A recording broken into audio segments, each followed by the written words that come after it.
Hi, good afternoon. My name is Lily, and welcome to this broadcast. Today's topic is going to be about how to find a passion in life. And this is a very popular topic among many young professionals, as this is a foundation into finding a meaningful life. So we're going to be covered simple things such as, first of all, what is a framework in finding a passion? Some cool examples of people and how to get started.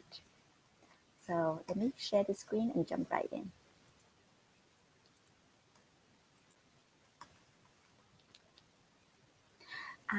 In getting started, let's just take a look at a very simple example. Here we have, if I were to ask you, in choosing a partner in life, a boyfriend or a girlfriend, what feelings are you looking for in this person to inspire in you? So a very common answer would be, well, I'm looking for a boyfriend who will make me feel fulfilled. I'm looking for a girlfriend who will make me feel inspired. So if you're thinking already so deeply in a relationship, you know that you probably in the early stages spend 1 or 2 hours a day with this person, and you're already thinking so deeply. You should apply the same sort of energy when you're choosing a first job, right? Because in a job, you're spending 8 hours, 10 hours a day. And so you really should focus on what sort of a feeling, what sort of an inspiration should this job means to me. And so let me give you a very simple example here.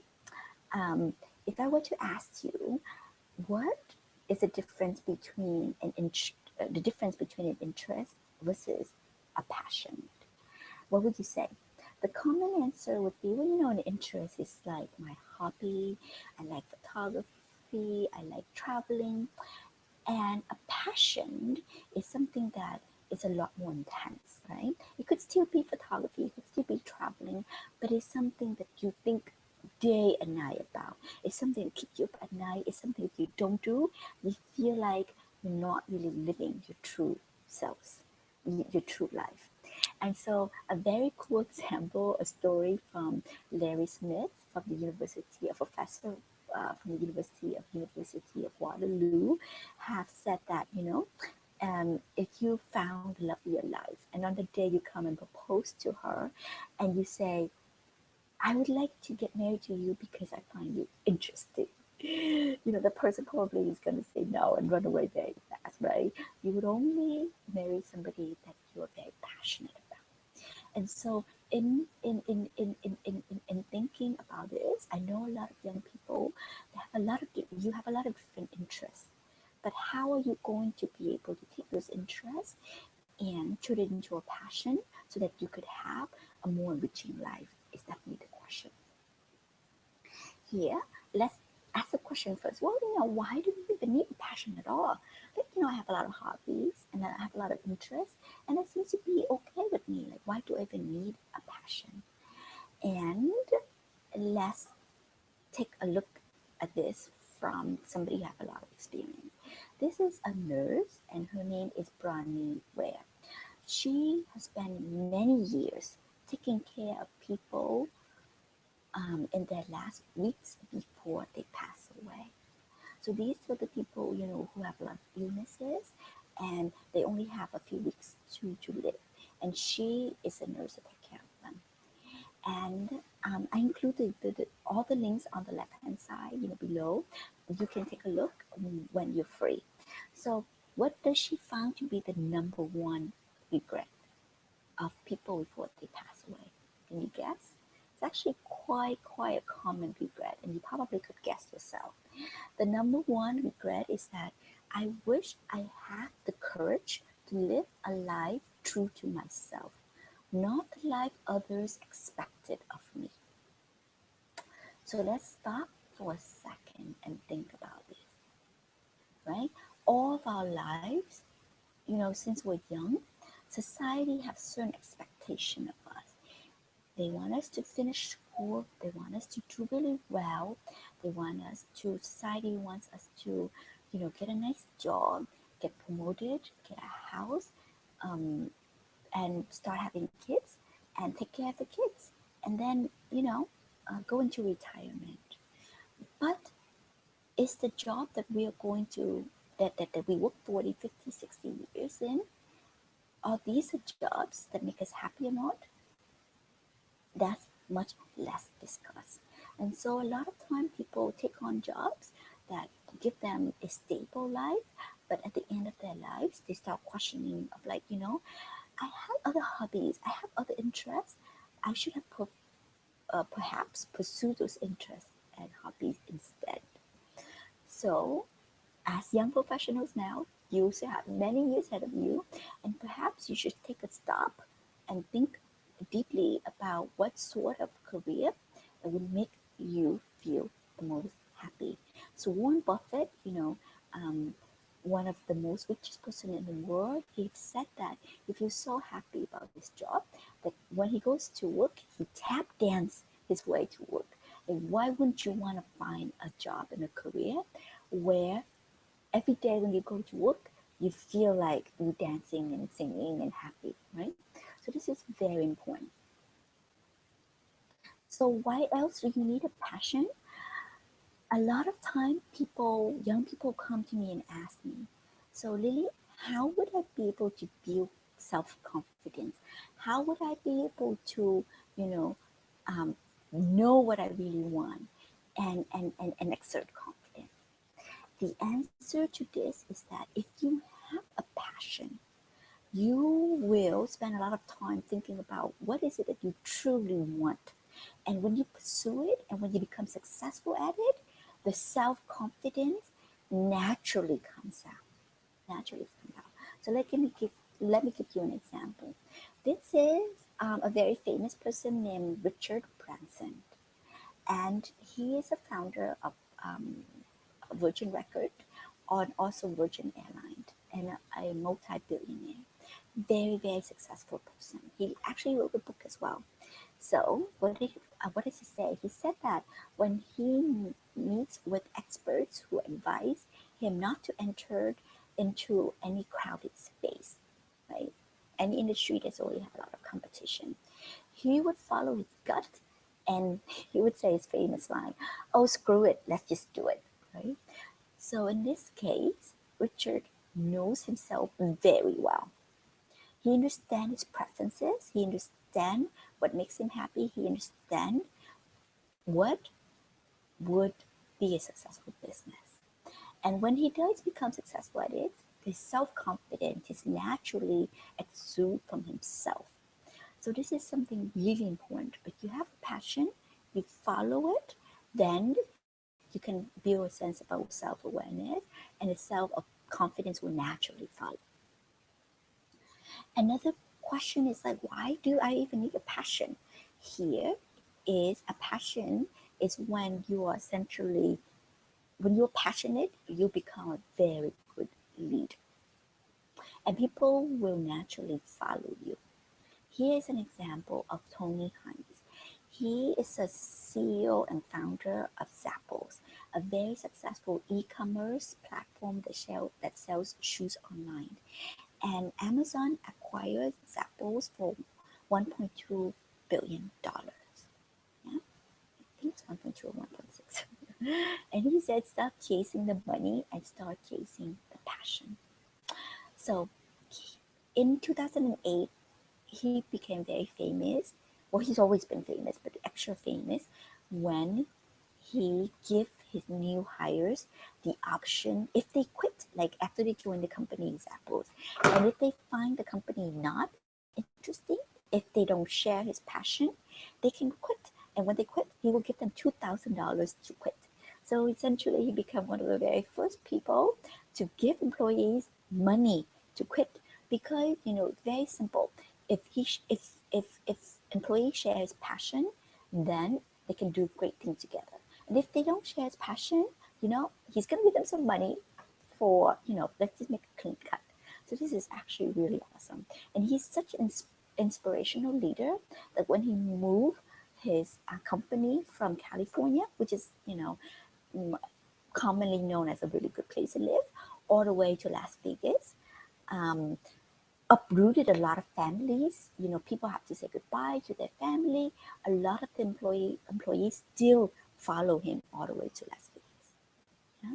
So when you have a passion, you will become a good leader, and naturally people are attracted to your passion, and they will follow you.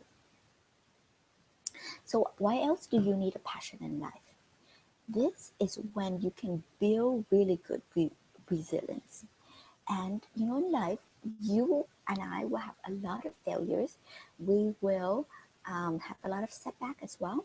The most important thing is when we face failure, when you have a passion, you will stick it out and you will just follow through until your passion is delivered. Yeah. And so when you face a failure, you just pick yourself up and keep going. An example of this is a very famous author. I'm sure you have read Harry Potter. And J.K. Rowling, she started out actually quite poor. She was a single mom. And when she started writing this book, and she started sending out to many, many publishers, more than 12 publishers, all of them have said, no, I don't want to read this book. It's too long and all these things, right? And in facing those failures, she still followed through and she still went ahead. And this is what she said: failure meant stripping away of the inessential. I stopped pretending to myself that I was anything other than what I was, and began to direct all my energy into finishing the only work that mattered to me. So this is really important because she so passionately believed in her work. When publisher turned her down, she just went ahead and do it anyway. And now she's the first um, billionaire author. So how would you define happiness in a career? In a career, I would suggest you to look at three things. First, you need to find a passion in your career. Then you need to find progress, and you need to find skills that you enjoy doing and that you can apply. And so when you have a career where the overlap of these three circles is perfect, one layer on top of each other, when you have passion in your career, when you see progress with the work that you do, and when you are applying the skills that you love, all the three things together, then you will have a very meaningful and happy career. Let me give you an example. This is Michelle Phan. She started out in 2007 as a YouTube um, um, video maker, and she was putting on YouTube, makeup video. And she also came from a very humble beginning. Her father was a gambler, and she at the age of 15 already wanted to really move into makeup and didn't know how to. So when she was in college, she borrowed some computer from the community college and started making videos specifically about makeup. And the three things, oh, and now the company that she runs is more than $500 million. And the three things that that I really admire in her, the three skills. The first one is she is very self-aware. She knows what she wants. At one point in her career, many networks approach her and ask her, you know what? Let's just quit your YouTube network. Join us here at our TV stations. We'll give you TV airtime, and you can also do makeup here. But she said no, because doing so will be less control, and she wanted to build up her fan base through the YouTube network. And so as such, she stick with what she wanted and she become very successful. Another skill that I really admire in her is hard work. She sleeps less than 5 hours a day. This is amazing. And then the third skill that I really admire in her is creativity. She does a lot of makeup, but she turned herself into famous people. In this case, Breakfast at Tiffany. And so I highly suggest that you would look at a career where there's passion, where there's skills, and where the progress or overlap. So the next question would be, you know what, I don't really know where to get started. I have a bunch of interests and I don't really know where to get started. So let's get right into it. How you would get started is that you would think of one role model. Role model here could be your mother, your father, your professor, people you know in real life, or people that you've read about. Bill Gates, Elon Musk, Mother Teresa, people that you really respect. So think of one role model. And if you don't really know of a role model, then you can look at the link below that I have. It lists out a list of really famous people. Start researching about them. Start reading as much as you can about them, and identify what you like in them. Because it's really crucial. Because if you don't even have a career, a role model, and here role models defined as you find a person and you say 10 years from now, I would really like to be that person. Okay, it's really important to have a role model because then it helps to focus your energy and it helps you to visualize what you want to do. Once you find a role model, yeah, in this case, it could be Michelle Phan, and you want to identify the three things, the three skills in her that you really like.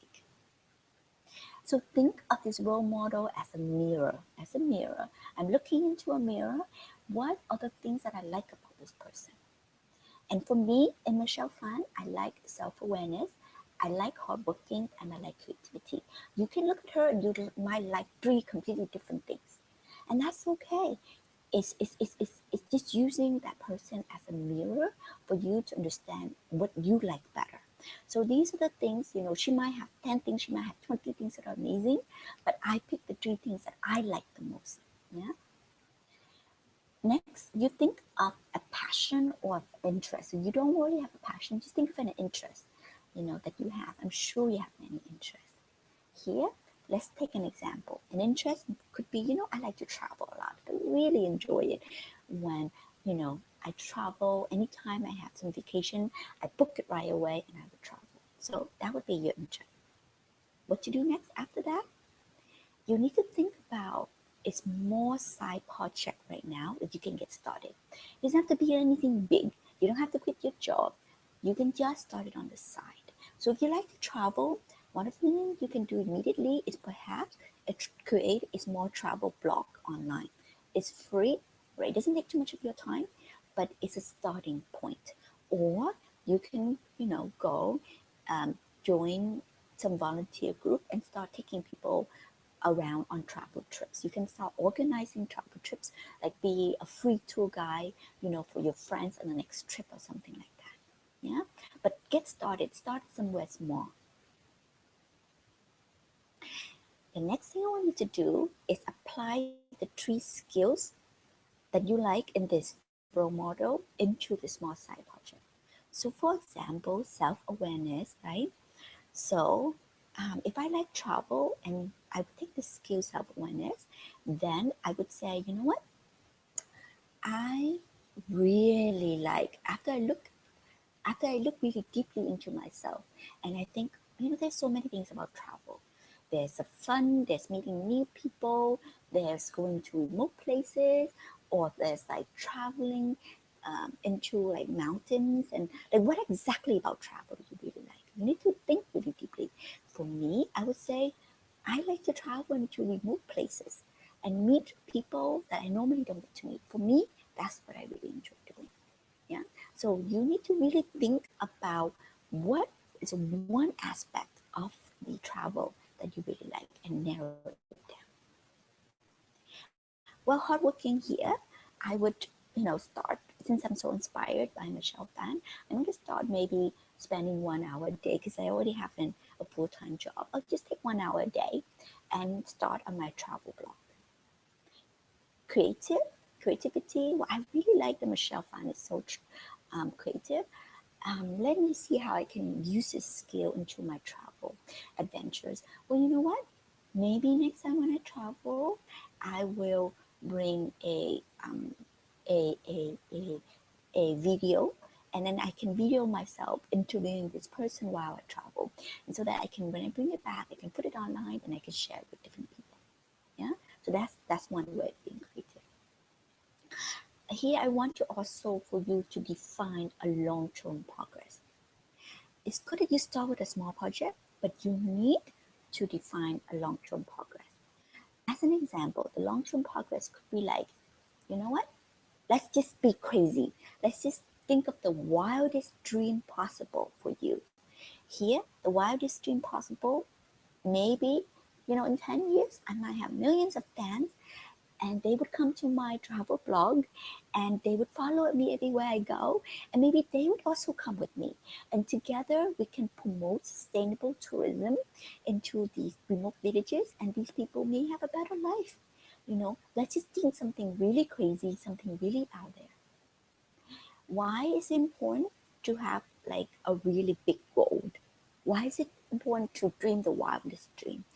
It's because if you don't even dare to dream it, you would never be able to do it. So if we dare to dream the big dream, you know what? Even if we don't achieve it, at least we inspire ourselves to do like many great things. But if we do achieve it, oh my gosh, right? When we all die and we're on our bed, we will not have any regrets. So this is the last slide here. I want you to start mapping out your passion, skills, and progress. Very simple. Use the same methodology that I have outlined here for you. Think of a role model. Think of the 3 skills that you like in this person. Start a small project. Find an interest and start a small project. And then apply these 3 skills into the small project. And then define a really big dreams. And then every day spend an hour looking at it, right? And see where it goes. So